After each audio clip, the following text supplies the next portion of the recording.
बिस्मिल्लाहिर्रहमानिर्रहीम। अस्सलाम वालेकुम। इस्लामिक वज़ाइफ ऑफिशियल में आप तमाम दोस्त अहबाब को खुश आमदीद कहते हैं। अल्लाह तबारक व तआला की ज़ात नवासा रसूल हज़रत इमाम हुसैन रज़ी अल्लाह ताला अन्हुमा और शहीद अली असग़र रज़ी अल्लाह ताला अन्हुमा की प्यारी प्यारी ज़ुल्फ़ों का सदक़ा हम तमाम मुसलमानों को हक़ के रास्ते पर चलने की तौफ़ीक़ और हिम्मत अता फ़रमाए। सब की परेशानियों और मुश्किलात को अल्लाह पाक दूर फ़रमाए। कमेंट सेक्शन में आमीन लिखिए ताकि ये दुआ खुदाए बुज़ुर्ग व बरतर की बारगाह में कबूल हो। प्यारे दोस्तों, आज की इस वीडियो में 10 मुहर्रमुल हराम को करने वाला एक वजीफ़ा आप दोस्त अहबाब के गोशगुजार करना चाहूँगा। ये एक ऐसा वजीफ़ा है जिसे 10 मुहर्रम को आपने पढ़ना है, 100 मरतबा पढ़ना है। जो भी मकसद आपने अपने दिमाग में रखा है इंशाअल्लाह ताला पूरा होगा।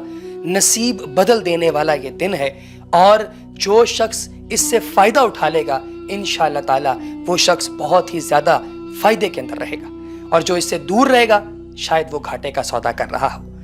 प्यारे अहबाब, हज़रत अबू क़तादा रज़ी अल्लाह ताला अन्हु एक तवील रिवायत में लिखते हैं कि रसूल अल्लाह सल्लल्लाहु अलैहि वसल्लम ने फरमाया, मैं अल्लाह ताला से उम्मीद रखता हूँ कि आशूरा के दिन का रोज़ा गुज़िश्ता 1 साल के गुनाहों का कफ़ारा हो जाएगा। मुहर्रम की 10वीं तारीख का नाम यौम आशूरा है और ये इस्लाम से पहले से चलता आ रहा है, और इसी दिन आपने ये अमल करना है जो मैं आपके साथ शेयर करने वाला हूँ। प्यारे दोस्तों, माह मुहर्रमुल हराम जैसा कि आप सब जानते हैं कि दीन इस्लाम का सबसे पहला महीना है। इस्लाम में सन हिजरी का आगाज़ सरकार दो आलम सल्लल्लाहु अलैहि वसल्लम की मक्का मुकर्रमा से मदीना मुनव्वरा की तरफ हिजरत की मुनासबत से हुआ है, और इस्लामी कैलेंडर का पहला महीना मुहर्रमुल हराम का है। माह, साल, हर लहजा और साथ अल्लाह अज़्ज़ा व जल के बनाए हुए हैं, और कुरान करीम में बहुत से मकामात पर इन माहो सीनैन का जिक्र आया है। लेकिन अल्लाह तबारक व तआला ने इन माहो अय्याम और लैलो नहार को एक दूसरे पर फजीलत और बरतरी बख्शी है। मकसद इसका यह है कि अल्लाह ताला के बंदे और नबी करीम सल्लल्लाहु अलैहि वसल्लम के उम्मती अल्लाह तबारक व तआला के इन इनामात और एहसानात और फ़ज़ाइल व बरक़ात को अपने दामन में समेट सकें, और इसकी ताकीद खुद कुरान मजीद में अल्लाह तबारक व तआला ने फरमा दी है। फरमाया, उनको अल्लाह के दिनों की याद दिलाओ। अब अल्लाह अज़्ज़ा व जल जब दिनों की याद दिलाने की ताकीद फरमा रहे हैं तो ये वो दिन है कि जिन दिनों में अल्लाह अज़्ज़ा व जल ने अपने बंदों पर अपने इनामात व एहसानात फरमाए हैं। अब इन इनामात व एहसानात को याद करने और इन पर खुश होने के मुख्तलिफ तरीके हैं। मुख्तलिफ अदियान व मिलल खुशियों का इजहार मुख्तलिफ अंदाज से करते हैं। मुसलमानान आलम अपने रब के एहसानात और इनामात के हुसूल पर उसके हुजूर सजदा रेज हो जाते हैं, तिलावत कुरान मजीद से अपने रब को याद करते हैं, तस्बीह तहमीद और तहलील से अपनी ज़बानों को तर करते हैं, और उसके हबीब करीम सल्लल्लाहु अलैहि वसल्लम की ज़ात बाबरकत पर दरूद व सलाम के नजराने पेश करते हैं। उसके असहाब और उनकी तय्यब व ताहर अहले बैत के तस्करों से अपनी आँखों को नम करते हैं। इसी हवाले से ये माह मुहर्रमुल हराम भी फजीलतों भरा महीना है। दोस्तों, पीराने पीर हज़रत शेख अब्दुल कादिर जिलानी रहमतुल्लाह ताला अलैह ने अपनी किताब गनियतुत तालिबीन में एक हदीस नकल की है कि माह ज़िलहज के आखिरी दिन और माह मुहर्रम के पहले दिन रोज़ा रखना ऐसा ही है गोया उस शख्स ने गुज़िश्ता साल को रोज़े पर ख़त्म किया और आइंदा आने वाले साल को रोज़े पर शुरू किया। और जब आप आशूरा के दिन रोज़ा रखते हैं तो इसके दिन रोज़ा रखने की फजीलत 10,000 साल के रोज़ों के बराबर है। इसी तरह आशूरा के दिन की फजीलत और अहमियत के बारे में कौन नहीं जानता। दोस्तों, अरबी गिनती में आशूर अशरा से निकला है, जिसे 10 यानी 10 कहते हैं, इसलिए आशूरा यानी 10वां। बाज़ बुजुर्ग ये फरमाते हैं कि अल्लाह तबारक व तआला ने उम्मत मुहम्मदिया सल्लल्लाहु अलैहि वसल्लम को जो फजीलतें और करामात अता फरमाई हैं उनमें यह दिन फजीलत और करामत का था, इसलिए इस दिन को आशूरा कहते हैं। ये भी कहा जाता है कि इस दिन अल्लाह तबारक व तआला ने 10 मुख्तलिफ अंबिया कराम को मुख्तलिफ इनामात से नवाजा था, इसलिए इस मुनासबत से इसको आशूरा कहा जाता है।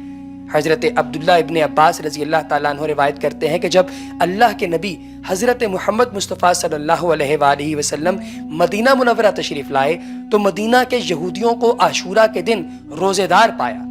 आपने पूछा, ये कैसा दिन है कि तुम लोग इस दिन रोज़ा रखते हो? उन्होंने बताया कि यह दिन बड़ी शान वाला है।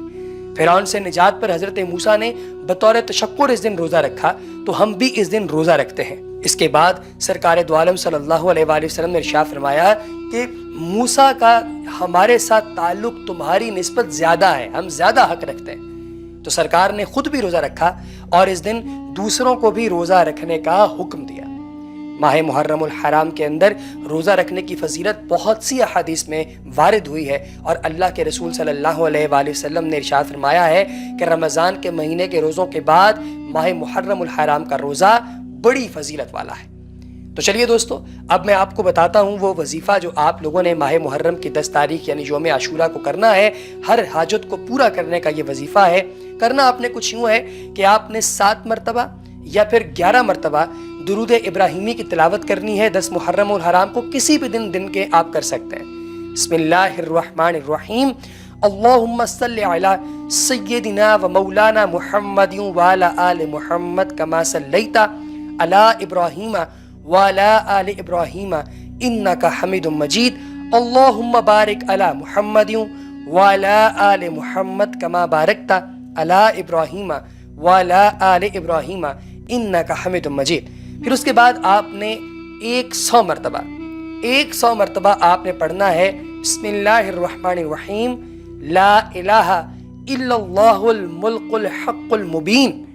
اب آپ نے غور کیا، لا الہ الا اللہ المالک الحق المبین، یہ اللہ تبارک و تعالیٰ کی ذات کے صفاتی نام ہے، حق اس کا صفاتی نام ہے، ملک اس کا صفاتی نام ہے، مبین اس کا صفاتی نام ہے۔ اس کو آپ نے 100 مرتبہ اس پوری آیت کو آپ نے پڑھا، اور پھر اس کے آخر میں دوبارہ 11 مرتبہ درود ابراہیمی پڑھ لیں۔ انشاءاللہ تعالی اللہ کی رحمت سے آپ کو وہ فائدہ پہنچے گا جو آپ فائدہ اپنی ذات کو پہنچانا چاہتے ہیں۔ پیارے احباب، حضرت ابو ہریرہ رضی اللہ تعالی عنہما آپ سے مروی ہے کہ رمضان المبارک کے بعد سب سے زیادہ افضل دن اور روزے محرم کے ہیں۔ حضرت ابو ہریرہ سے ایک روایت یہ بھی ہے کہ یوم عاشورہ کا روزہ رکھو، کیونکہ اس دن کا روزہ انبیاء کرام رکھا کرتے تھے۔ ایک موقع پر ان حضرت نے حضرت علی سے فرمایا کہ اگر ماہ رمضان کے علاوہ روزہ رکھنا چاہو تو پھر محرم کا روزہ رکھنا، کیونکہ یہ اللہ کا مہینہ ہے۔ اس مہینے میں ایک دن ایسا ہے جس میں اللہ تعالیٰ پچھلے لوگوں کی توبہ قبول فرماتا تھا، اور اسی دن آئندہ بھی لوگوں کی توبہ کو قبول فرمایا جائے گا۔ یوم عاشورہ کے موقع پر لوگوں کو سچی توبہ کی تجدید پر ابھارا کرو اور توبہ کی قبولیت کی امید دلاؤ، کیونکہ اللہ تعالیٰ اس دن پہلے لوگوں کی توبہ قبول کر چکے ہیں۔ اسی طرح آنے والوں کی توبہ بھی قبول فرمائیں گے۔ حضرت ابن عباس سے روایت ہے کہ میں نے نہیں دیکھا کہ آپ کسی فضیلت والے دن کے روزے کا اتنا زیادہ اہتمام فرماتے ہیں اور بہت زیادہ فکر کرتے ہیں سوائے اس دن یعنی یوم عاشورہ کے۔ بعض احادیث میں ہے کہ آپ صلی اللہ علیہ وآلہ وسلم نے یوم عاشورہ کے روزے کا ایسا تاکیدی حکم دیا جیسا حکم فرائض اور واجبات کے لیے دیا جاتا ہے۔ چنانچہ ایک مرتبہ عاشورہ کے موقع پر آپ صلی اللہ علیہ وآلہ وسلم نے انصار مدینہ کی بستیوں میں یہ اعلان کرا دیا کہ لوگوں میں جس نے روزہ رکھا ہے اسے پورا کرے، اور جس نے نہیں رکھا وہ اسی حال میں دن گزارے اور اسی طریقے سے وہ دن گزارے کہ جیسے وہ کوئی روزے دار ہے۔ اللہ تبارک و تعالیٰ کی ذات ہمت اور توفیق عطا فرمائے۔ اگلی ویڈیو تک دیجیے اجازت، اللہ حافظ۔